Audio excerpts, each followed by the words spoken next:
ನಮಸ್ಕಾರ ವೀಕ್ಷಕರೇ. ಪ್ರಧಾನಮಂತ್ರಿ ನರೇಂದ್ರ ಮೋದಿ ಅವರ ನೇತೃತ್ವದ ಎನ್ಡಿಎ ಸರ್ಕಾರ ತನ್ನ ಮೂರನೆಯ ಅವಧಿಯ 2ನೇ ವರ್ಷಾಚರಣೆಯ ಸಂದರ್ಭದಲ್ಲಿ ತೆಗೆದುಕೊಂಡಿರುವಂತಹ ಅತ್ಯಂತ ಮಹತ್ವದ ನಿರ್ಧಾರ ಏನು ಅಂತ ಹೇಳಿದ್ರೆ, ಪ್ರಧಾನಮಂತ್ರಿಗಳಾಗಿದ್ದಂತಹ ಮನಮೋಹನ್ ಸಿಂಗ್ ಅವರ ನೇತೃತ್ವದ ಯುಪಿಎ ಸರ್ಕಾರ ದೇಶದಲ್ಲಿ ಜಾರಿಗೆ ತಂದಂತಹ ಅತ್ಯಂತ ಮಹತ್ವದ ಮನರೇಗಾ ಅಥವಾ ಮಹಾತ್ಮ ಗಾಂಧಿ ಗ್ರಾಮೀಣ ಉದ್ಯೋಗ ಖಾತರಿ ಯೋಜನೆಯ ಹೆಸರು ಮತ್ತು ಅದರ ಸ್ವರೂಪವನ್ನು ಬದಲಾಯಿಸಿತು. Viksit Bharat guarantee for Rozgar and Ajeevika mission Gramin ಅಥವಾ ಬಿಬಿ ರಾಮ್ಜಿ ಎನ್ನುವಂತಹ ನಾಮಕರಣವನ್ನು ಮಾಡಿ ಮನರೇಗಾಕ್ಕೆ ಅದರ ಸ್ವರೂಪವನ್ನ ಮೋದಿಯವರ ಸರ್ಕಾರ ಬದಲಾಯಿಸಿದೆ. ಮನರೇಗಾದ ಅಡಿಯಲ್ಲಿ ಏನು 100 ದಿನಗಳ ಉದ್ಯೋಗ ಖಾತರಿ ಇತ್ತು ಗ್ರಾಮೀಣ ಭಾಗದಲ್ಲಿ, ಅದನ್ನ ಈ ಹೊಸ ಹೆಸರಿನ ಬದಲಾವಣೆಯೊಂದಿಗೆ ಬದಲಾಗಿರುವಂತಹ ಯೋಜನೆ ಏನಿದೆ ಬಿಬಿ ರಾಮ್ಜಿ ಯೋಜನೆಯಲ್ಲಿ 125 ದಿವಸಕ್ಕೆ ಹೆಚ್ಚಳ ಮಾಡಲಾಗಿದೆ. ಅಂದ್ರೆ 25 ದಿನಗಳ ಹೆಚ್ಚಳ. ಇನ್ನು 2ನೇ ಅಂಶ, 15 ದಿನದ ಒಳಗಡೆ ಒಂದು ವೇಳೆ ಗ್ರಾಮೀಣ ಭಾಗದಲ್ಲಿ ಈ ಯೋಜನೆಯ ಅಡಿಯಲ್ಲಿ ಅಂದ್ರೆ ಮನರೇಗಾ ಯೋಜನೆಯ ಅಡಿಯಲ್ಲಿ ಉದ್ಯೋಗ ಬೇಕು ಅಂತೇಳಿ ಯಾರಾದ್ರೂ ಅರ್ಜಿಯನ್ನ ಸಲ್ಲಿಸಿದ್ರೆ ಅವರಿಗೆ 15 ದಿವಸದ ಒಳಗಾಗಿ ಉದ್ಯೋಗವನ್ನು ಕೊಡಬೇಕಿತ್ತು. ಒಂದು ವೇಳೆ 15 ದಿವಸದ ಒಳಗಡೆ ರಾಜ್ಯ ಸರ್ಕಾರ ಉದ್ಯೋಗವನ್ನ ಕೊಡದೆ ಹೋದ್ರೆ, ಕೆಲಸವನ್ನ ಕೊಡದೆ ಹೋದ್ರೆ, ಕೂಲಿಯನ್ನು ಕೊಡದೆ ಹೋದ್ರೆ, ಅಂತಹ ಸಂದರ್ಭದಲ್ಲಿ ರಾಜ್ಯ ಸರ್ಕಾರ ಅಂತಹ ಅರ್ಜಿದಾರನಿಗೆ ಆಸಕ್ತಿಯನ್ನು ಹೊಂದಿದ್ದಂತಹ ಕಾರ್ಮಿಕ ಯಾರಿದ್ದಾರೆ ಆತನಿಗೆ ಪರಿಹಾರದ ರೂಪದಲ್ಲಿ ಪರಿಹಾರ ಭತ್ಯೆಯನ್ನ, ನಿರುದ್ಯೋಗ ಭತ್ಯೆಯನ್ನ ನೀಡಬೇಕಿತ್ತು. ಇನ್ನು ಮನರೇಗಾ ಯೋಜನೆಯ ಅಡಿಯಲ್ಲಿ ರಾಜ್ಯ ಸರ್ಕಾರದ ಪಾಲು ಇದ್ದಿದ್ದು 10% ಮಾತ್ರ. ಆದ್ರೆ ಪ್ರಧಾನಮಂತ್ರಿ ನರೇಂದ್ರ ಮೋದಿ ಅವರ ಸರ್ಕಾರ ಈಗ ರಾಜ್ಯ ಸರ್ಕಾರದ ಹೊರೆಯನ್ನ 10% 40% ಅಂದ್ರೆ 30% ಹೆಚ್ಚಳ ಮಾಡಿದೆ. ಕೇಂದ್ರ ಸರ್ಕಾರದ ಮೇಲೆ 90% ಏನು ಹೊರೆ ಏನಿತ್ತು ಅದನ್ನ 30% ಇಳಿಸಿ 60% ತಂದು ನಿಲ್ಲಿಸಿದ್ದಾರೆ. ಅಂದ್ರೆ 60% ಮತ್ತು 40% ಅನುಪಾತದಲ್ಲಿ ಮನರೇಗಾ ಯೋಜನೆ ಅಥವಾ ವಿಕಸಿತ ಭಾರತ ರಾಮ್ಜಿ ಯೋಜನೆ ಅನುಷ್ಠಾನಗೊಳ್ಳುತ್ತೆ. ಮನರೇಗಾ ಯೋಜನೆಯಲ್ಲಿ ಏನಿತ್ತು ಅಂತ ಹೇಳಿದ್ರೆ, ರಾಜ್ಯ ಸರ್ಕಾರಗಳು ಉದ್ಯೋಗ ಖಾತ್ರಿ ಯೋಜನೆಯ ಮೆಟೀರಿಯಲ್ ಕಾಸ್ಟ್ ಅದರ 4ನೇ ಒಂದು ಭಾಗ, ಆಡಳಿತಾತ್ಮಕ ವೆಚ್ಚ, ನಿರುದ್ಯೋಗ ಭತ್ಯೆ ಜೊತೆಗೆ ಮನರೇಗಾದ ಅಡಿಯಲ್ಲಿ ಒಂದು ವೇಳೆ ಮಾಡಿದಂತಹ ಕೆಲಸಕ್ಕೆ ವೇತನ ಪಾವತಿ ವಿಳಂಬ ಆದಂತಹ ಸಂದರ್ಭದಲ್ಲಿ ಪರಿಹಾರ ಮೊತ್ತವನ್ನು ಕೊಡಬೇಕಿತ್ತು. ಅದನ್ನಷ್ಟೇ ರಾಜ್ಯ ಸರ್ಕಾರಗಳು ಭರಿಸ್ತಾ ಇದ್ವು. ಆದ್ರೆ ಈಗ ಇದರ ಜೊತೆಗೆ ಮೆಟೀರಿಯಲ್ ಕಾಸ್ಟ್ ನ ಜೊತೆಗೆ, ಆಡಳಿತಾತ್ಮಕ ವೆಚ್ಚದ ಜೊತೆಗೆ, ನಿರುದ್ಯೋಗ ಭತ್ಯೆಯ ಜೊತೆಗೆ, ವೇತನ ಪಾವತಿ ವಿಳಂಬ ಪರಿಹಾರದ ಮೊತ್ತದ ಜೊತೆಗೆ 40%ರಷ್ಟನ್ನ ರಾಜ್ಯ ಸರ್ಕಾರಗಳು ಈಗ ಭರಿಸಬೇಕಾಗುತ್ತೆ. ಇದು ಮಹತ್ವದ ಬದಲಾವಣೆ. ಕಾರಣ ಏನು ಅಂತ ಹೇಳಿದ್ರೆ, ಇದುವರೆಗೆ ಏನಿತ್ತು ಅಂತ ಹೇಳಿದ್ರೆ ಮನ್ರೇಗಾ ಯೋಜನೆ ಇದು ಡಿಮಾಂಡ್ ಡ್ರೈವನ್ ಸ್ಕೀಮ್. ಅಂದ್ರೆ ಯಾವ ಭಾಗದಲ್ಲಿ ಕೆಲಸಕ್ಕೆ ಬೇಡಿಕೆ ಹೆಚ್ಚಿರುತ್ತೋ ಅಲ್ಲಿ ಕೆಲಸವನ್ನ ಕೊಡುವಂಥದ್ದು. ಡಿಮಾಂಡ್ ಡ್ರೈವನ್ ಅಂದ್ರೆ ಬೇಡಿಕೆ ಆಧಾರಿತ ಉದ್ಯೋಗ ಯೋಜನೆ. ಇದು ಬೇಡಿಕೆ ಆಧಾರಿತ ಉದ್ಯೋಗ ಯೋಜನೆ. ಅದರ ಆಧಾರದಲ್ಲಿ ರಾಜ್ಯ ಸರ್ಕಾರಗಳು ಕೆಲಸವನ್ನ ಕೊಡ್ತಾ ಇದ್ರು. ಅದಕ್ಕೆ ಅಷ್ಟು ಮೊತ್ತವನ್ನ, ಆ ವೆಚ್ಚದಲ್ಲಿ 90% ವೆಚ್ಚವನ್ನ ಕೇಂದ್ರ ಸರ್ಕಾರವೇ ಭರಿಸ್ತಾ ಇತ್ತು. ಆದ್ರೆ ಈಗ ಏನ್ ಮಾಡ್ತಾ ಇದ್ದಾರೆ ಅಂತ ಹೇಳಿದ್ರೆ, ಕೇಂದ್ರ ಸರ್ಕಾರ ಈ ವಿಕಸಿತ ಭಾರತ ರಾಮ್ಜಿ ಯೋಜನೆ ಅಥವಾ ಮನ್ರೇಗಾ ಯೋಜನೆಗೆ ಒಂದು ಬಜೆಟ್ ಅನ್ನ ಅನೌನ್ಸ್ ಮಾಡುತ್ತೆ. ಫಾರ್ ಎಕ್ಸಾಂಪಲ್ ಒಂದು 10,000 ಕೋಟಿ ನ್ಯಾಷನಲ್ ಬಜೆಟ್ ಅನ್ನ ಅನೌನ್ಸ್ ಮಾಡ್ತಾರೆ. ಹೇಗಿದ್ರೆ ಈಗ ಫೆಬ್ರವರಿ 1ನೇ ತಾರೀಕು ಬಜೆಟ್ ಮಂಡನೆ ಮಾಡ್ತಾರೆ ನಿರ್ಮಲಾ ಸೀತಾರಾಮನ್ ಅವರು. ಅದರಲ್ಲಿ ಒಂದು ಬಜೆಟ್ ಅನ್ನು ಅನೌನ್ಸ್ ಮಾಡ್ತಾರೆ. ಇಂತಿಷ್ಟು ಮೊತ್ತ, ಉದಾಹರಣೆಗೆ 10,000 ಕೋಟಿ. ಆ 10,000 ಕೋಟಿಯನ್ನ ದೇಶದ ಎಲ್ಲಾ ರಾಜ್ಯಗಳು ಮತ್ತು ಕೇಂದ್ರಾಡಳಿತ ಪ್ರದೇಶಗಳಿಗೆ ಹಂಚಿಕೆಯನ್ನ ಮಾಡಲಾಗಿದೆ. ಫಾರ್ ಎಕ್ಸಾಂಪಲ್ 10,000 ಕೋಟಿಯಲ್ಲಿ ಕರ್ನಾಟಕಕ್ಕೊಂದು 720 ಕೋಟಿ ಸಿಕ್ತು ಅಂತ ಹೇಳಿದ್ರೆ, ಅದು ಕರ್ನಾಟಕಕ್ಕೆ ಈ ಯೋಜನೆ ಅಡಿಯಲ್ಲಿ ಸಿಕ್ಕಂತ ಅನುದಾನ ಅಂತ ಹೇಳಿ ನಾವು ಪರಿಗಣಿಸಬಹುದು. ಉದಾಹರಣೆಗೆ ಹೇಳ್ತಾ ಇರುವಂತದ್ದು ಯಾವ ರೀತಿ ಬದಲಾಗಿದೆ ಅಂತ ಹೇಳಿ. ಈ ವಿಕಸಿತ ಭಾರತ ಯೋಜನೆಯಲ್ಲಿ ಅನುದಾನದ ಹಂಚಿಕೆ 10,000 ಕೋಟಿ ಅಲೋಕೇಶನ್ ಆದ್ರೆ ಅದರಲ್ಲಿ 720 ಕೋಟಿ ರೂಪಾಯಿ ಕರ್ನಾಟಕಕ್ಕಂತ ಆದ್ರೆ, ಒಂದು ವೇಳೆ ಕರ್ನಾಟಕದಲ್ಲಿ 720 ಕೋಟಿಗಿಂತಲೂ ಅಧಿಕ ಮೊತ್ತದ ಕೆಲಸ ಒಂದು ವೇಳೆ ಆದ್ರೆ ಈ ಉದ್ಯೋಗ ಖಾತ್ರಿ ಯೋಜನೆ ಅಡಿಯಲ್ಲಿ ಅದಕ್ಕಿಂತ ಹೆಚ್ಚಿನ ಮೊತ್ತ ಏನಿದೆ ಅದೆಲ್ಲವನ್ನು ಕೂಡ ರಾಜ್ಯ ಸರ್ಕಾರವೇ ಭರಿಸಬೇಕು, ಅದನ್ನ ಕೇಂದ್ರ ಸರ್ಕಾರ ಕೊಡಲ್ಲ. ಇದುವರೆಗೆ ಇದ್ದಿದ್ದೇನು ಇಂತಿಷ್ಟು ಮೊತ್ತ ಅಂತ ಕೊಡ್ತಾ ಇದ್ರು. ಅದ್ರ ಜೊತೆಗೆ ಒಂದು ವೇಳೆ ನಿರೀಕ್ಷೆಗಿಂತ ಜಾಸ್ತಿ ಒಂದು ವೇಳೆ ಉದ್ಯೋಗ ಖಾತ್ರಿ ಯೋಜನೆಯ ಅಡಿಯಲ್ಲಿ ಕೆಲಸಗಳಾದ್ರೆ ಆ ಹೆಚ್ಚುವರಿ ಮೊತ್ತವನ್ನು ಕೂಡ ಕೇಂದ್ರ ಸರ್ಕಾರವೇ ಭರಿಸ್ತಾ ಇತ್ತು. ಇನ್ನು ಮುಂದೆ ಆ ಸಿಸ್ಟಮ್ ಇರಲ್ಲ. ಬದಲಿಗೆ ಕೇಂದ್ರ ಸರ್ಕಾರ ಇಂತಿಷ್ಟು ದುಡ್ಡು ಅಂತ ಕೊಡುತ್ತೆ ರಾಜ್ಯ ಸರ್ಕಾರಗಳಿಗೆ, ಕೇಂದ್ರ ಸರ್ಕಾರದ ಪಾಲು. ಅದಕ್ಕಿಂತಲೂ ಮೀರಿ ಏನಾದ್ರೂ ಉದ್ಯೋಗ ಖಾತ್ರಿ ಯೋಜನೆಯ ಅಡಿಯಲ್ಲಿ ಕೆಲಸ ಮಾಡಿಸಿದ್ರೆ ಅದರ ದುಡ್ಡನ್ನ ರಾಜ್ಯ ಸರ್ಕಾರವೇ ಭರಿಸಬೇಕು. ಅದು ರಾಜ್ಯ ಸರ್ಕಾರದ ಹೊಣೆಗಾರಿಕೆ. ಇಲ್ಲಿ ಎರಡು ರೀತಿಯಲ್ಲಿ ಬಚಾವಾಯಿತು ಕೇಂದ್ರ ಸರ್ಕಾರ. ಒಂದು, ಓವರ್ ಆಲ್ ಅನುದಾನ ಏನಿತ್ತು ಅದು 30% ಕಮ್ಮಿ ಆಯಿತು ಕೇಂದ್ರ ಸರ್ಕಾರಕ್ಕೆ. ಎರಡನೆಯದ್ದು, ಡಿಮಾಂಡ್ ಡ್ರೈವನ್ ಯೋಜನೆ ಆಗಿರುವ ಕಾರಣ ಬೇಡಿಕೆ ಹೆಚ್ಚಳ ಆದ್ರೂ ಕೂಡ ಹೆಚ್ಚುವರಿ ಉದ್ಯೋಗವೊಂದನ್ನ ಏನಾದರೂ ರಾಜ್ಯ ಸರ್ಕಾರ ಕೊಟ್ರೆ ಅದರ ಹೊರೆ ರಾಜ್ಯ ಸರ್ಕಾರಕ್ಕೆ ಹೊರತು ಕೇಂದ್ರ ಸರ್ಕಾರಕ್ಕಲ್ಲ. ಅಲ್ಲಿ ಎಸ್ಕೇಪ್ ಆಯಿತು. ಮೂರನೆಯದ್ದು ಏನು ಅಂತ ಹೇಳಿದ್ರೆ, ಈ 100 ದಿನಗಳ ಉದ್ಯೋಗ ಖಾತ್ರಿ ಏನಿತ್ತು ಅದನ್ನ 125ಕ್ಕೆ ಹೆಚ್ಚಳ ಮಾಡಿದ್ದಾರೆ. 125ಕ್ಕೆ ಹೆಚ್ಚಳ ಮಾಡಿದ್ದಾರೆ. ಅಲ್ಲೂ ಕೂಡ ರಾಜ್ಯ ಸರ್ಕಾರಗಳಿಗೆ ಹೊರೆಯ ಹೊರತು ಅದು ಕೇಂದ್ರ ಸರ್ಕಾರಕ್ಕಲ್ಲ. ಇನ್ನೊಂದು ಮಹತ್ವದ ಬದಲಾವಣೆ ಏನಿದೆ ಅಂತ ಹೇಳಿದ್ರೆ, 60 ದಿನ ಅಂದ್ರೆ 2 ತಿಂಗಳು ಉದ್ಯೋಗವನ್ನ ಕೊಡುವಂತಿಲ್ಲ ಈ ಯೋಜನೆಯ ಅಡಿಯಲ್ಲಿ ಎನ್ನುವಂತಹ ನಿಯಮವನ್ನ ತರಲಾಗಿದೆ. ಅನ್ವಯವಾಗಿ ಕೃಷಿ ಚಟುವಟಿಕೆ ನಡೆಯುವಂತಹ 60 ದಿನಗಳಲ್ಲಿ ಈ ಯೋಜನೆಯ ಅಡಿಯಲ್ಲಿ ಅರ್ಜಿ ಸಲ್ಲಿಸಿದ್ರು ಕೂಡ ಉದ್ಯೋಗ ಸಿಗಲ್ಲ. ಇನ್ನು ಈ ಹೆಚ್ಚುವರಿ ಭತ್ಯೆ ಏನಿದೆ, 15 ದಿನಗಳ ಒಳಗೆ ಕೆಲಸ ಕೊಡದಿದ್ರೆ ನಿರುದ್ಯೋಗ ಭತ್ಯೆಯನ್ನು ಕೊಡಬೇಕು, ವೇತನ ಪಾವತಿ ವಿಳಂಬ ಆದ್ರೆ ಪರಿಹಾರವನ್ನ ಏನು ಕೊಡಬೇಕು, ಅದೆಲ್ಲವನ್ನ ರಾಜ್ಯ ಸರ್ಕಾರಗಳೇ ಭರಿಸಬೇಕಾಗುತ್ತೆ. ಅದು ಹಾಗೆ ಮುಂದುವರೆದುಕೊಂಡು ಹೋಗುತ್ತೆ. ಇನ್ನೊಂದು ವೆರಿ ಇಂಪಾರ್ಟೆಂಟ್ ಅಂಶ ಏನು ಅಂತ ಹೇಳಿದ್ರೆ, ಪ್ರಧಾನಮಂತ್ರಿ ಗತಿಶಕ್ತಿ ಯೋಜನೆ ಅಂದ್ರೆ ದೇಶದಲ್ಲಿ ಮೂಲಭೂತ ಸೌಕರ್ಯ ಸೃಷ್ಟಿಗೋಸ್ಕರ ಏನು ಕೇಂದ್ರ ಸರ್ಕಾರ ಯೋಜನೆಯನ್ನ ತಂದಿದೆ, ಆ ಯೋಜನೆಗೂ ಕೂಡ ಈ ಉದ್ಯೋಗ ಖಾತ್ರಿ ಯೋಜನೆಯ ಅಡಿಯಲ್ಲಿ ಕಾರ್ಮಿಕರನ್ನು ಬಳಸಿಕೊಳ್ಳಲಿಕ್ಕೆ ಅವಕಾಶ ಇದೆ. ಅಂದ್ರೆ ಇದರಲ್ಲೂ ಕೂಡ ಪರೋಕ್ಷವಾಗಿ ರಾಜ್ಯ ಸರ್ಕಾರ ಕೇಂದ್ರ ಸರ್ಕಾರದ ಯೋಜನೆಯ ಹೊರೆಯನ್ನು ತಾನು ಹೊತ್ಕೋಬೇಕಾಗುತ್ತೆ. ಫಾರ್ ಎಕ್ಸಾಂಪಲ್, ಒಂದು ರಾಷ್ಟ್ರೀಯ ಹೆದ್ದಾರಿ ಕಾಮಗಾರಿ ಅಂತ ಆಯ್ತು ಅಂತ ತಿಳ್ಕೊಳ್ಳಿ, ಅದು ಕೇಂದ್ರ ಸರ್ಕಾರದ ಯೋಜನೆ. ಅಲ್ಲಿ ಕೂಡ ಈ ಉದ್ಯೋಗ ಖಾತ್ರಿ ಯೋಜನೆಯ ಅಡಿಯಲ್ಲಿ ಕಾರ್ಮಿಕರನ್ನು ಬಳಸಿಕೊಳ್ಬಹುದು. ಅಲ್ಲೂ ಕೂಡ ಅಷ್ಟೇ, ಕೇಂದ್ರ ಸರ್ಕಾರದ ಜೊತೆಗೆ ರಾಜ್ಯ ಸರ್ಕಾರ ಕೂಡ ತನ್ನ ವೇತನವನ್ನು ಪಾವತಿ ಮಾಡಬೇಕಾಗುತ್ತೆ. ಹಲವು ರೂಟ್ಗಳ ಮುಖಾಂತರ ರಾಜ್ಯ ಸರ್ಕಾರಗಳ ಆರ್ಥಿಕ ಶಕ್ತಿಯನ್ನು ಕುಗ್ಗಿಸುವಂತಹ ಪ್ರಯತ್ನ. ಬಿಜೆಪಿಯವರು ಏನು ಆರ್ಗ್ಯುಮೆಂಟ್ ಮಾಡ್ತಾ ಇದ್ದಾರೆ ಅಂತ ಹೇಳಿದ್ರೆ, ಕೆಲಸದ ದಿನಗಳ ಸಂಖ್ಯೆ ಏನಿದೆ ಅದನ್ನ 100ರಿಂದ 125ಕ್ಕೆ ಹೆಚ್ಚಳ ಮಾಡಿದೀವಿ, ಇದು ಅತ್ಯಂತ ಮಹತ್ವದ ನಿರ್ಧಾರ ಅಂತ ಹೇಳಿ. ಖಂಡಿತವಾಗಿಯೂ ಕೆಲಸದ ಗ್ಯಾರಂಟಿ, ಕೆಲಸದ ದಿನಗಳೇನಿತ್ತು ಅದನ್ನ 100ರಿಂದ 125 ಅಂದ್ರೆ 25 ದಿನಗಳು ಹೆಚ್ಚಳ ಮಾಡಿರುವಂಥದ್ದು ಒಳ್ಳೆಯ ನಿರ್ಧಾರಣೆ. ಆದರೆ 2024ರ ಜುಲೈನಲ್ಲಿ ಅಂದ್ರೆ 2 ವರ್ಷದ ಹಿಂದೆ 3ನೆಯ ಬಾರಿಗೆ ಮೋದಿಯವರು ಪ್ರಧಾನಮಂತ್ರಿಯಾಗಿ ಅಧಿಕಾರಕ್ಕೆ ಬಂದ ಬಳಿಕ ನಡೆದಂತಹ ಸಂಸತ್ತಿನ ಮೊದಲ ಅಧಿವೇಶನದಲ್ಲಿ ಕೇಂದ್ರ ಗ್ರಾಮೀಣಾಭಿವೃದ್ಧಿ ಸಚಿವರು ಹೇಳ್ತಾರೆ, there is no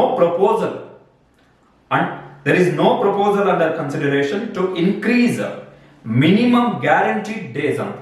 ಅಂದರೆ ಉದ್ಯೋಗ ಖಾತರಿ ಯೋಜನೆ ಅಡಿಯಲ್ಲಿ ದಿನಗಳ ಸಂಖ್ಯೆಯನ್ನು ಹೆಚ್ಚಳ ಮಾಡುವಂತಹ ಯಾವುದೇ ಪ್ರಸ್ತಾಪ ನಮ್ಮ ಸರ್ಕಾರ ಅಂದ್ರೆ ಮೋದಿಯವರ ಸರ್ಕಾರದ ಮುಂದೆ ಇಲ್ಲ ಅಂತೇಳಿ 2024ರ ಜುಲೈನಲ್ಲಿ ಕೇಂದ್ರ ಗ್ರಾಮೀಣಾಭಿವೃದ್ಧಿ ಸಚಿವ ಕಮಲೇಶ್ ಪಾಸ್ವಾನ್ ಅವರು ಸಂಸತ್ತಿಗೆ ಮಾಹಿತಿಯನ್ನು ಕೊಡ್ತಾರೆ. ಇದು ಒಂದು. ಎರಡನೆಯ ಅಂಶ, ಹೆಸರು ಬದಲಾವಣೆ ಮಾಡಿ 125 ದಿನಕ್ಕೆ ಉದ್ಯೋಗದ ದಿನಗಳನ್ನು ಹೆಚ್ಚಳ ಮಾಡಬೇಕಾದಂತ ಅಗತ್ಯ ಏನಿಲ್ಲ. ಕಾರಣ ಏನು ಅಂತ ಹೇಳಿದ್ರೆ, ಆಲ್ರೆಡಿ ಇರುವಂತಹ ಮನ್ರೇಗಾ ಕಾಯ್ದೆ ಏನಿದೆ ಅದರಲ್ಲೇ ಒಂದು ಪ್ರೊವಿಷನ್ ಇದೆ, ಅಲ್ಲೊಂದು ಅವಕಾಶ ಇದೆ, ಕಾನೂನಾತ್ಮಕ ಅವಕಾಶ. ಏನು ಅಂತ ಹೇಳಿದ್ರೆ, ಕೆಲಸದ ದಿನಗಳ ಸಂಖ್ಯೆಯನ್ನ 50ರಷ್ಟು ಹೆಚ್ಚಳ ಮಾಡಲಿಕ್ಕೆ ಈ ಹಿಂದಿನ ಮನ್ರೇಗಾ ಕಾಯ್ದೆಯಲ್ಲೂ ಅವಕಾಶ ಇತ್ತು. ಅದನ್ನ ಬಳಸ್ಕೊಂಡಿದ್ರೆ ಸಾಕಿತ್ತು. ಆ ಕಲಮಿಗೆ ತಿದ್ದುಪಡಿಯನ್ನ ತಂದಿದ್ದಿದ್ರೆ 100ರಿಂದ 125 ದಿನ ಅಂತ ಹೇಳಿ ಮಾಡಿದಿದ್ರೆ ಅಲ್ಲಿ ಆ ಪ್ರಕ್ರಿಯೆ ಮುಗಿತಾ ಇತ್ತು. ನೋಡಿ, ಕೇಂದ್ರ ಸರ್ಕಾರವೇ ಕೊಟ್ಟಿರುವಂತಹ ಅಂಕಿಅಂಶಗಳನ್ನು ಸ್ವಲ್ಪ ಉಲ್ಲೇಖ ಮಾಡೋಣ ನಾವು. 2023-24 ಅವಧಿಯಲ್ಲಿ ಬರ ಪರಿಸ್ಥಿತಿಯ ಸಂದರ್ಭದಲ್ಲಿ ಕರ್ನಾಟಕ ಮತ್ತು ಆಂಧ್ರ ಪ್ರದೇಶಗಳು ಅತ್ಯಧಿಕ ಉದ್ಯೋಗ ಖಾತ್ರಿ ಕೆಲಸಗಳನ್ನು ಕೊಟ್ಟಿರುವಂಥದ್ದು. ಇದು ಕೇಂದ್ರ ಸರ್ಕಾರದ ಅಂಕಿಅಂಶ. ಕರ್ನಾಟಕ ಮತ್ತು ಆಂಧ್ರ ಪ್ರದೇಶದಲ್ಲಿ ಅತ್ಯಧಿಕ ಉದ್ಯೋಗ ಖಾತ್ರಿ ದಿನಗಳನ್ನ ಕೆಲಸವನ್ನು ಕೊಟ್ಟಿದೆ ಕರ್ನಾಟಕ ಮತ್ತು ಆಂಧ್ರ. ಮೂರನೆಯ ಅಂಶ, ಬಿಜೆಪಿಯವರ ಆರ್ಗ್ಯುಮೆಂಟ್ ಇರುವಂತದ್ದು, ಮನರೇಗಾದಲ್ಲಿ ವ್ಯಾಪಕ ಭ್ರಷ್ಟಾಚಾರ ಆಗ್ತಾ ಇತ್ತು, ಹೀಗಾಗಿ ನಾವು ಹೆಸರನ್ನ ಬದಲಾವಣೆ ಮಾಡಿದೀವಿ, ಸ್ವರೂಪವನ್ನ ಬದಲಾವಣೆ ಮಾಡಿದೀವಿ. ರಾಜ್ಯಗಳು, ಉದಾಹರಣೆಗೆ ಈಗ ಬಿಜೆಪಿಯವರ ಮೊದಲ ಟಾರ್ಗೆಟ್ ಇರುವಂತದ್ದು ಕರ್ನಾಟಕ ಆಗಿರೋದ್ರಿಂದ ಕರ್ನಾಟಕದಲ್ಲಿ ಕಾಂಗ್ರೆಸ್ ದುಡ್ಡು ಹೊಡಿತಾ ಇತ್ತು, ಅದಕ್ಕೆ ನಾವು ಅವಕಾಶವನ್ನ ಕೊಡಲ್ಲ, ಹೀಗಾಗಿ ನಾವು 60-40 ಅನುಪಾತ ರಾಜ್ಯ ಸರ್ಕಾರದ ಪ್ರಮಾಣವನ್ನು ಜಾಸ್ತಿ ಮಾಡಿ ಕೇಂದ್ರ ಸರ್ಕಾರದ ಪ್ರಮಾಣವನ್ನು ಕಮ್ಮಿ ಮಾಡಿದೀವಿ ಅಂತೇಳಿ ಬಿಜೆಪಿಯವರು ಆರ್ಗ್ಯುಮೆಂಟ್ ಮಾಡ್ತಾ ಇದ್ದಾರೆ. ಆದ್ರೆ ಮನರೇಗಾ ಕುರಿತಾಗೆ ಕೇಂದ್ರ ಸರ್ಕಾರದ ಅಧಿಕೃತ ವೆಬ್ಸೈಟ್ಗೆ ನಾವು ಹೋದ್ರೆ ಅಲ್ಲಿ 2025ರಲ್ಲಿ ಅಂದ್ರೆ ಕಳೆದ ವರ್ಷ 2025ರಲ್ಲಿ 1,18,50,126 1,18,50,126 ಡಿಬಿಟಿ ವರ್ಗಾವಣೆ ಆಗಿದೆ ಅಂತ ಹೇಳಿ ಕೇಂದ್ರ ಸರ್ಕಾರನೇ ಮಾಹಿತಿಯನ್ನು ಕೊಡ್ತಾ ಇದೆ. ಕೇಂದ್ರ ಸರ್ಕಾರದ ಅಧಿಕೃತ ವೆಬ್ಸೈಟ್ ನಲ್ಲಿರುವಂತಹ ಅಂಕಿಅಂಶ ಇದೆ. 1,18,50,126 ಡಿಬಿಟಿ ಅಂದ್ರೆ ಮನರೇಗಾ ಯೋಜನೆಯ ಅಡಿಯಲ್ಲಿ ಯಾರು ಗ್ರಾಮೀಣ ಭಾಗದಲ್ಲಿ ಕೆಲಸವನ್ನ ಪಡೆದ್ರು ಅವರ ಖಾತೆಗಳಿಗೆ ನೇರವಾಗಿ ಸರ್ಕಾರ, ಅಂದ್ರೆ ಅದು ಕೇಂದ್ರ ಸರ್ಕಾರ, ಹಣವನ್ನ ಜಮೆ ಮಾಡಿದೆ ಡಿಬಿಟಿಯ ಮುಖಾಂತರ. ಇನ್ನೊಂದು ವೆರಿ ಇಂಪಾರ್ಟೆಂಟ್ ಇನ್ಫಾರ್ಮೇಶನ್ ಇದೆ, ಏನು ಅಂತ ಹೇಳಿದ್ರೆ ಎಲೆಕ್ಟ್ರಾನಿಕ್ ಫಂಡ್ ಮ್ಯಾನೇಜ್ಮೆಂಟ್ ಸಿಸ್ಟಮ್ ಅಂತ, ಅಂದ್ರೆ EFMS ಅಂದರೆ electronic fund management system. EFMS ನೇರವಾಗಿ ಫಲಾನುಭವಿಗಳ ಖಾತೆಗೆ ಹಣವನ್ನ ಜಮೆ ಮಾಡುವುದರ ಮುಖಾಂತರ ಈ ಯೋಜನೆಯಲ್ಲಿ ಪಾರದರ್ಶಕತೆಯನ್ನು ಕಾಯ್ದುಕೊಳ್ಳಲಾಗಿದೆ ಅಂತ ಹೇಳಿ ಸರ್ಕಾರವೇ ಕೇಂದ್ರ ಸರ್ಕಾರ ತನ್ನ ವೆಬ್ಸೈಟ್ ನಲ್ಲಿ ಹೇಳ್ಕೊಂಡಿರುವಂಥದ್ದು. ನೋಡಿ, ಕರ್ನಾಟಕದಲ್ಲೂ ಕೂಡ ಅಷ್ಟೇ ಬೇರೆ ಬೇರೆ ಅಂಕಿಅಂಶಗಳಿದ್ದಾವೆ. ಈಗ ನೋಂದಣಿ ಆಗಿರ್ತಕ್ಕಂತಹ ನರೇಗಾ ಯೋಜನೆಯ ಅಡಿಯಲ್ಲಿ ನಮಗೆ ಕೆಲಸ ಬೇಕು ಅಂತ ಹೇಳಿ ನೋಂದಣಿ ಆಗಿರ್ತಕ್ಕಂತಹ ಕಾರ್ಮಿಕರ ಸಂಖ್ಯೆ ಮತ್ತು ಆಕ್ಟಿವ್ ಯಾರು ಸಕ್ರಿಯರಾಗಿದ್ದಾರೆ ಅವರ ಸಂಖ್ಯೆ ಎಷ್ಟು, ಅದು ಕೂಡ ಕೇಂದ್ರ ಸರ್ಕಾರವೇ ಲೆಕ್ಕವನ್ನು ಕೊಟ್ಟಿದೆ. ಕರ್ನಾಟಕದಲ್ಲಿ 71,01,669 ಮಂದಿ ಆಕ್ಟಿವ್ ಮನರೇಗಾ ಕಾರ್ಡ್ ಹೋಲ್ಡರ್ಸ್ ಇದ್ದಾರೆ. 71,01,669 ಆಕ್ಟಿವ್ ಅಂದ್ರೆ ಇನ್ನೂ ಕೂಡ ಆ ಯೋಜನೆ ಅಡಿಯಲ್ಲಿ ಉದ್ಯೋಗವನ್ನು ಪಡೆದಂತವರು.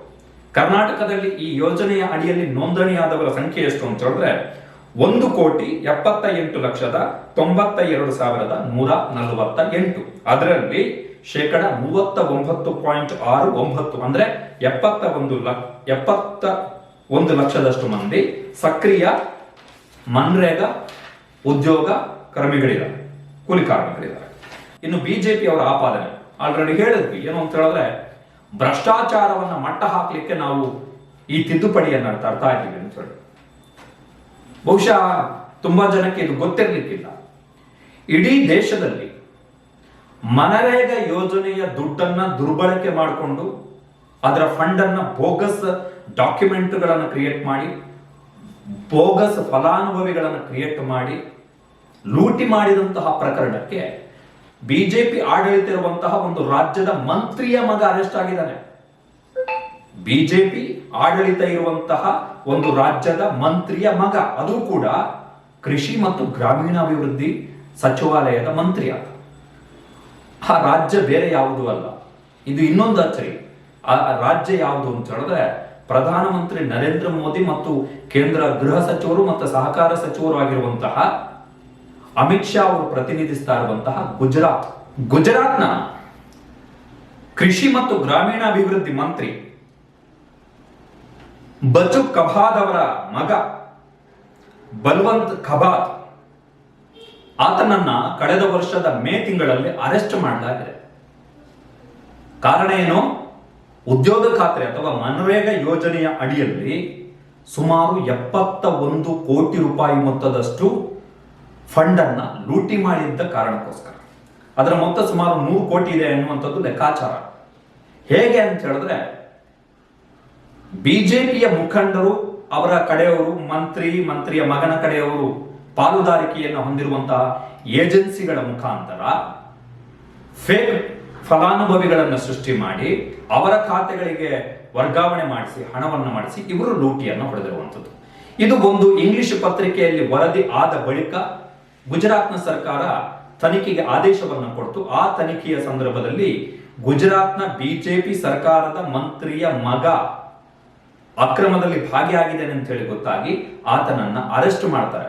ಆ ಹಗರಣದ ಮೊತ್ತ, ಇದು ಮನರೇಗಾ ಹಗರಣ ಮೊತ್ತ ಎಷ್ಟು ಅಂತ ಹೇಳಿದ್ರೆ 100 ಕೋಟಿ ರೂಪಾಯಿ. ಇದ್ರ ಜೊತೆಗೆ ಗುಜರಾತ್ನಲ್ಲೇ ಬರೂಚ್ ಜಿಲ್ಲೆಯಲ್ಲಿ 7.3 ಕೋಟಿ ರೂಪಾಯಿ ಮೊತ್ತದ ಹಗರಣ ಆಗಿದೆ ಎನ್ನುವಂಥದ್ದು ಒಂದು ಆರೋಪ ಮನ್ರೇಗಾ ಯೋಜನೆಯ ಅಡಿಯಲ್ಲಿ. ಓವರ್ ಆಲ್ ಗುಜರಾತ್ನಲ್ಲೇ ಸುಮಾರು 300 ಕೋಟಿ ರೂಪಾಯಿಗೂ ಅಧಿಕ ಮೊತ್ತದ ಮನರೇಗಾ ಯೋಜನೆಯ ಅಕ್ರಮ ನಡೆದಿದೆ ಅಂತ ಹೇಳಿ ತನಿಖೆಯ ವೇಳೆ ಗೊತ್ತಾಗಿದೆ. ಸುಮಾರು 300 ಕೋಟಿ ರೂಪಾಯಿ. ಒಬ್ಬ ಮಂತ್ರಿಯ ಮಗ ಕೂಡ ಅರೆಸ್ಟ್ ಆಗ್ತಾರೆ. ಇದು ಒಂದು ಕಥೆ. ಇನ್ನು ಕರ್ನಾಟಕದ ವಿಚಾರಕ್ಕೆ ಬರುವುದಾದ್ರೆ, ಕರ್ನಾಟಕದಲ್ಲೂ ಕೂಡ ಅಷ್ಟೇ ಬಿಜೆಪಿ ಸರ್ಕಾರದ ಅವಧಿಯಲ್ಲಿ 2020-2023 ಅವಧಿಯಲ್ಲಿ ರಾಯಚೂರು ಜಿಲ್ಲೆಯ ದೇವದುರ್ಗ ತಾಲೂಕಿನಲ್ಲಿ ಸುಮಾರು 49.27 ಕೋಟಿ ರೂಪಾಯಿ ಮೊತ್ತದ ಹಗರಣ ನಡೆದಿರುವಂಥದ್ದು. ಇದು ಕರ್ನಾಟಕದಲ್ಲಿ ನಡೆದಿರುವಂತಹ ಹಗರಣ. ಬಿಜೆಪಿ ಸರ್ಕಾರದ ಅವಧಿಯಲ್ಲಿ ಮನ್ರೇಗಾ ಹಗರಣ. ರಾಯಚೂರು ಜಿಲ್ಲೆಯ ದೇವದುರ್ಗ ತಾಲೂಕು 49.27 ಕೋಟಿ ರೂಪಾಯಿ, ಸುಮಾರು 33 ಗ್ರಾಮ ಪಂಚಾಯತ್ಗಳಲ್ಲಿ ಹಗರಣ ಆಗಿದೆ ಅನ್ನುವಂಥದ್ದು ಒಂದು. ಇನ್ನೊಂದು ವೆರಿ ಇಂಪಾರ್ಟೆಂಟ್ ಅಂಕಿಅಂಶ ಏನು ಅಂತ ಹೇಳಿದ್ರೆ, ಕೇಂದ್ರ ಸರ್ಕಾರ ಕಳೆದ ವರ್ಷ ಒಂದು ಮಾಹಿತಿಯನ್ನ ಸಂಸತ್ತಿಗೆ ಕೊಟ್ಟಿದೆ. ಅತಿ ಹೆಚ್ಚು ಮನ್ರೇಗಾ ಫೇಕ್ ಜಾಬ್ ಕಾರ್ಡ್ ಇರುವಂತಹ ರಾಜ್ಯಗಳು ಯಾವುದು ಅಂತ ಹೇಳಿ, ಅತಿ ಹೆಚ್ಚು ಎಷ್ಟು ಕ್ಯಾನ್ಸಲ್ ಆಗಿದೆ ಅಂತ ಹೇಳಿ ನೋಡಿ. ಅಸ್ಸಾಂ ಬಿಜೆಪಿ ಆಡಳಿತ ಇರುವಂತಹ ರಾಜ್ಯ, ಸತತ 2 ಬಾರಿ ಬಿಜೆಪಿ ಸರ್ಕಾರ ಅಲ್ಲಿ ಅಧಿಕಾರಕ್ಕೆ ಬಂತು.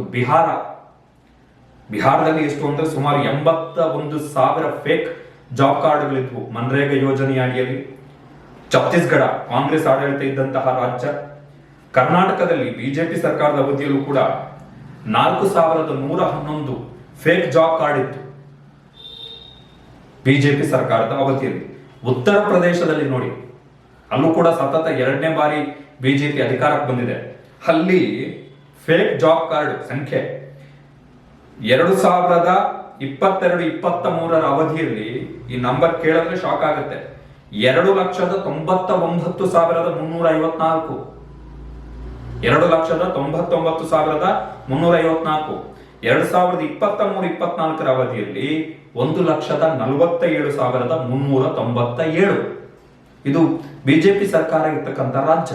ಈ ಅಂಕಿಅಂಶ ಕೊಟ್ಟಿರುವಂತದ್ದು ಇದೆಲ್ಲೋ ಅಲಕ್ ಬುಲಕಲ್ಲಿ ಹೇಳ್ತಾ ಇರುವಂತದ್ದಲ್ಲ. ಇದು ಈ ಅಂಕಿಅಂಶ ಸ್ವತಃ ನರೇಂದ್ರ ಮೋದಿ ಅವರ ಸರ್ಕಾರ ಸಂಸತ್ತಿನ ಮುಂದೆ ಇಟ್ಟಂತಹ ವಿಚಾರ. ಇನ್ನು ವೆರಿ ಇಂಪಾರ್ಟೆಂಟ್ ಅಂಶ ಏನು ಅಂತ ಹೇಳಿದ್ರೆ, ಕಳೆದ ವರ್ಷದ ನವೆಂಬರ್ನಲ್ಲಿ, ಅಂದ್ರೆ ಸುಮಾರು 3 ತಿಂಗಳ ಹಿಂದೆ, ಬಿಜೆಪಿಯ ಮಾತೃ ಸಂಘಟನೆ RSS ನ ಅಧಿಕೃತ ಮುಖವಾಣಿ ಆರ್ಗನೈಸರ್ ಪತ್ರಿಕೆ ಏನಿದೆ, ಅದು ಒಂದು ಲೇಖನವನ್ನ ಪ್ರಕಟ ಮಾಡುತ್ತೆ. ಏನು ಅಂತ ಹೇಳಿದ್ರೆ, a digital verification system strengthenise rural employment delivery ಅಂತ ಹೇಳಿ. ಅಂದರೆ ಯಾರೆಲ್ಲ ಮನ್ರೇಗಾ ಯೋಜನೆಯ ಅಡಿಯಲ್ಲಿ ಉದ್ಯೋಗ ಖಾತ್ರಿ ಕಾರ್ಡ್ಗಳನ್ನು ಪಡೆದಿದ್ದಾರೆ, ಅವರಲ್ಲಿ 99.67% ಮಂದಿ ತಮ್ಮ ಆಧಾರ್ ಸಂಖ್ಯೆಯನ್ನ ಸೀಡಿಂಗ್ ಮಾಡಿದ್ದಾರೆ ಅಂತ ಹೇಳಿ.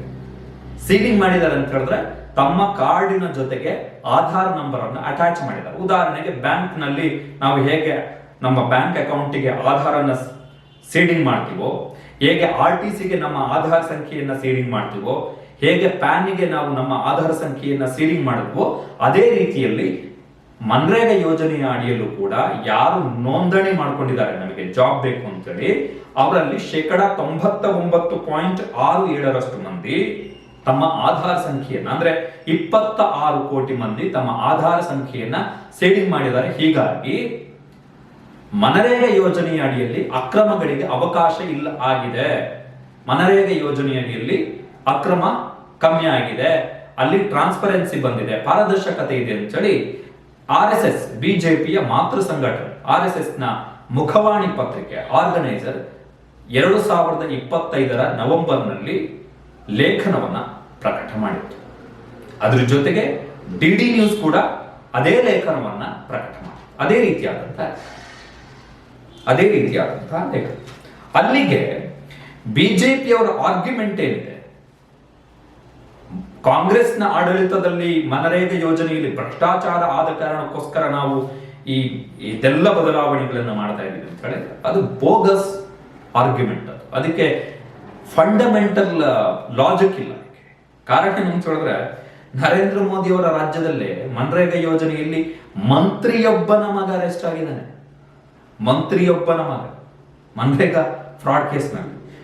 UPಯಲ್ಲಿ 2 ಲಕ್ಷಕ್ಕೂ ಅಧಿಕ ಫೇಕ್ ಜಾಬ್ ಕಾರ್ಡ್ಸ್ ಇದಾವೆ ಅಂತ ಹೇಳಿ ಕೇಂದ್ರ ಸರ್ಕಾರವೇ ಆಧಾರ್ ಸೀಡಿಂಗ್ ನ ಕಾರಣಕ್ಕೋಸ್ಕರ ಮನ್ರೇಗಾದಲ್ಲಿ ಟ್ರಾನ್ಸ್ಪರೆನ್ಸಿ ಬಂದಿದೆ ಅಂತೇಳಿ ಕೇಂದ್ರ ಸರ್ಕಾರವೇ ಹೇಳ್ಕೊಳ್ತಾ ಇದೆ. ಒಂಬಡ್ಸ್ಮನ್ಗಳಿದ್ದಾರೆ ಮನ್ರೇಗಾ ಯೋಜನೆಯಲ್ಲಿ.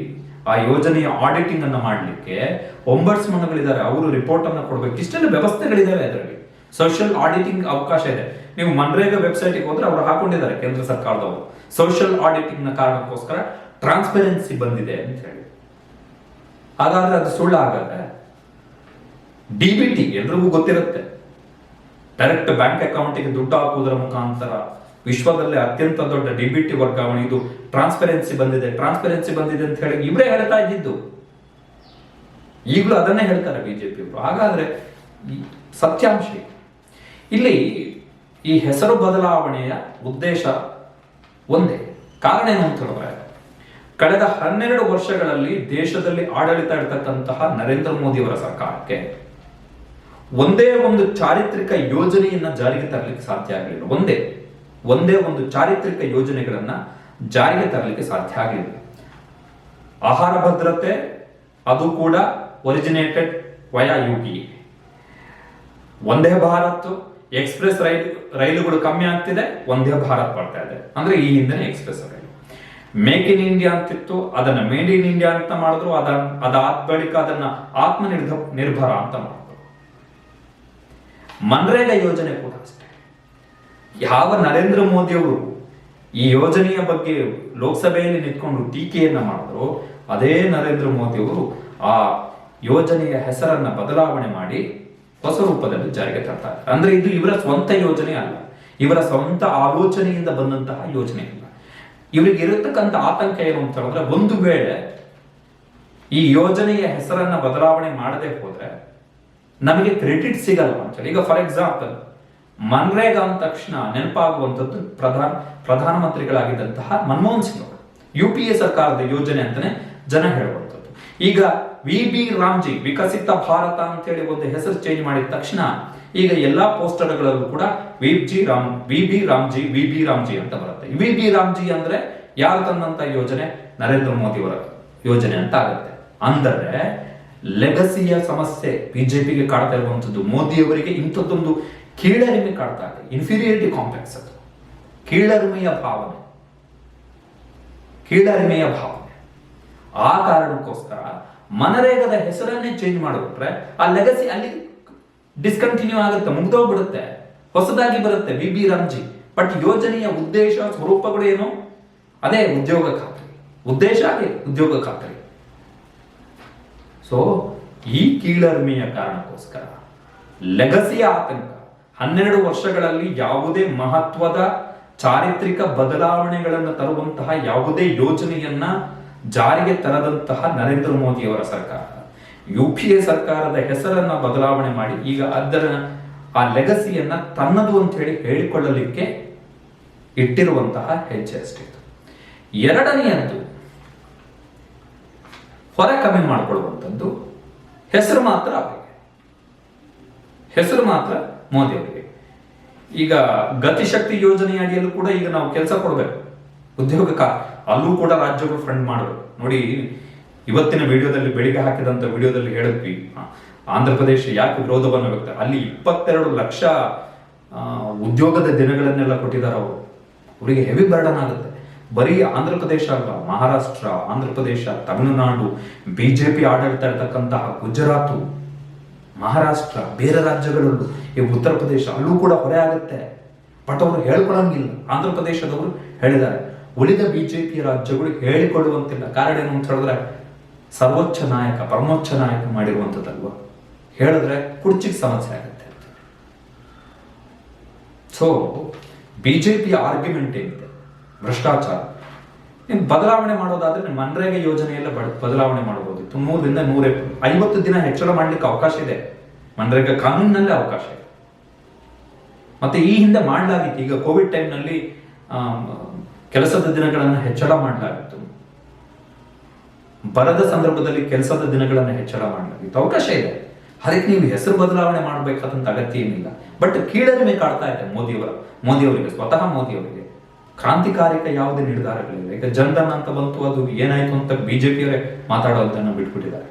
ನೋಟ್ ನಿಷೇಧ ಬಂತು, ಅದನ್ನು ಮಾತಾಡೋದು ಬಿಟ್ಬಿಟ್ಟಿದ್ದಾರೆ. ಆತ್ಮನಿರ್ಭರ ಮಾತಾಡೋದನ್ನು ಬಿಟ್ಬಿಟ್ಟಿದ್ದಾರೆ. ಈ ಕೀಳರಿಮೆಯ ಕಾರಣಕ್ಕೋಸ್ಕರ ಹೆಸರು ಬದಲಾವಣೆ ಮಾಡಿ ರಾಜ್ಯ ಸರ್ಕಾರಗಳಿಗೆ ಇನ್ನಷ್ಟು ಆರ್ಥಿಕ ಹೊರೆಯನ್ನ ಹಾಕಿ ಹೆಸರು ಮಾತ್ರ ನಮ್ದು, ಪ್ರಚಾರ ನಮ್ದು, ಟಿವಿಗಳಲ್ಲಿ ಪ್ರಚಾರ ನಮ್ದು, ಪೇಪರ್ಗಳಲ್ಲಿ ಪ್ರಚಾರ ನಮ್ದು, ಡಿಜಿಟಲ್ ಮೀಡಿಯಾಗಳಲ್ಲಿ ಪ್ರಚಾರ ನಮ್ದು. ಯಾರ್ದು ಯೋಜನೆ? VB ರಾಮ್ಜಿ, ಮೋದಿಯವರ ಯೋಜನೆಯಲ್ಲಿ ಏನೆಲ್ಲ ಹೊಡೆತವನ್ನ ಕೊಡ್ತಾ ಇದ್ದಾರೆ ಎನ್ನುವಂಥದ್ದು ಜನರಿಗೆ ಅರ್ಥ ಆಗಬೇಕು.